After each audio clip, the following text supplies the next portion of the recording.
Day had long since passed the night, and the lights from a civilian Piper plane lifting off from the nearby Sherman airfield were almost the only evidence of activity. It was quiet now, but a violent storm front that had been on the radar for a while was howling in from the north. Another system that had sprung up in Texas was barreling toward the Midwest like a brakeless freight train. It would soon meet its northern counterpart, with devastating results. The entire area was already hunkering down in anticipation. When the two rampaging fronts met 3 hours later, the result was a storm of shattering proportions, with jagged lightning slicing sideways across the sky, rain bucketing down, and winds that seemed to have no limit to their strength or reach. The power lines went first, snapped like string by tumbling trees. Then down came the phone lines. After that, more trees toppled, blocking roads. The nearby Kansas City International Airport had been shut down ahead of time. All planes empty and the terminal full of travelers riding out the storm and quietly thanking God they were on the ground instead of up in that maelstrom. Inside the DB, the guards made their rounds, or sipped their coffees in the break room, or talked in low whispers, exchanging scuttlebutt of no importance, just to get through their shifts.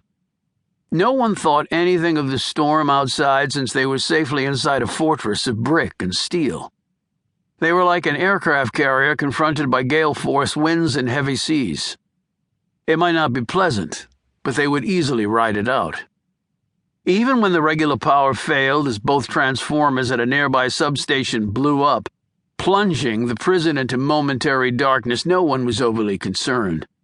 The massive backup generator automatically kicked on, and that machine was inside a bomb-proof installation with its own underground power source of natural gas that would never run out of juice. This secondary system came on so fast that the short lapse did nothing more than cause jittery fluorescence and a few pops on surveillance cameras and computer monitors. Guards finished their coffees and moved on to other gossip, while others slowly made their way down halls and around corners and in and out of pods, making sure all was well in the world of the DB. What finally got everyone's attention was the total silence that came when the foolproof generator with the endless supply of energy and the bomb-proof installation made a noise like a giant with whooping cough, and then simply died. All the lights, cameras, and consoles instantly went out, although some of the surveillance cameras had battery backups and thus remained on. And then the quiet was replaced with urgent cries and the sounds of men running. Communication radios crackled and popped. Flashlights were snatched from holders on leather belts and powered up, but they provided only meager illumination. And then the unthinkable occurred. All the automatic cell doors unlocked. This was not supposed to happen. The system was built such that whenever the power failed, the doors automatically locked. Not so good for prisoners if the power failure was due to, say, a fire, but that's the way it was, or the way it was supposed to be. However, now the guards were hearing the clicks of cell doors opening all over the prison, and hundreds of prisoners were emerging into the hallways. There were no guns allowed in the DB.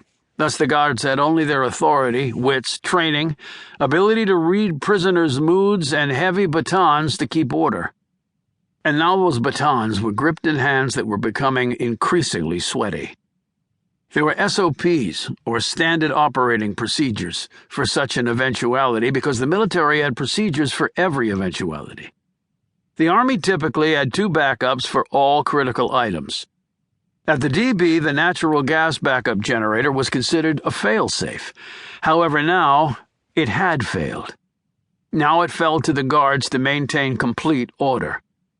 They were the last line of defense. The first goal was to secure all prisoners. The secondary goal was to secure all prisoners. Anything else would be deemed an unacceptable failure by any military standard. Careers, and along with them stars and bars, would fall off like parched needles from a Christmas tree still up in late January. Since there were far more prisoners than guards, securing all of them involved a few tactics, the most important of which required grouping them in the large